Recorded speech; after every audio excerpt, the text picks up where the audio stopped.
अखेर एकत्र येणार म्हणत जिल्हा परिषद तसेच पंचायत समितीच्या निवडणुकीसाठी अभिजित पाटील आणि भालके गट हा एकत्र आलेला आहे।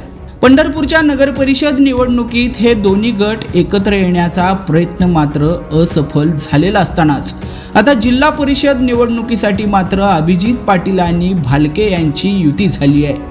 या दोन्ही नेत्यांकडून प्रसार माध्यमांसमोर येत भाजपच्या उमेदवारांचा सुपडा साफ करण्यात येणार असल्याचं स्पष्ट झालंय। पंढरपूर येथील पत्रकार परिषदेत आमदार अभिजित पाटील तसेच विठ्ठल परिवाराचे नेते समजले जाणारे भगीरथ भालके तसेच मनसे नेते दिलीप बापू धोत्रे तसेच नगरसेवक नागेश काका भोसले यांच्या उपस्थितीत या युतीची घोषणा करण्यात आली आहे।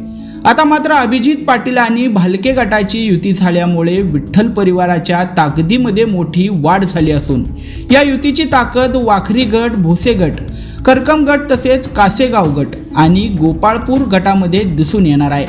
या युतीचा सर्वाधिक प्रभाव हा वाखरी जिल्हा परिषद गट तसेच भोसे गटावर पडणार असल्याचं राजकीय जाणकारातून बोललं जातंय। यानंतर आता मात्र गेल्या काहीच दिवसांपूर्वी राष्ट्रवादीतून भाजपमध्ये गेलेल्या विठ्ठल परिवारातील काळे गट हा सध्या वाखरी गटामधून रिंगणात उतरलेला आहे। त्यासोबतच भोसे गटातून विठ्ठल परिवाराचेच नेते समजले जाणारे गणेश पाटील यांच्या मातोश्री या देखील भाजपच्या चिन्हावर निवडणूक लढवत आहेत।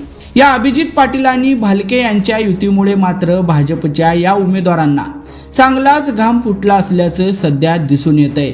तर दुसरीकडे वाखरी जिल्हा परिषद गटातून भालके गटाकडून सुनीताताई गायकवाड यांचा अर्ज दाखल करण्यात आलेला होता।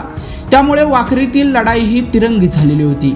आता मात्र दोघांच्या युतीमुळे या ठिकाणी नेमके काय प्रयत्न केले जात आहेत हे पाहणं महत्त्वाचं ठरणार आहे।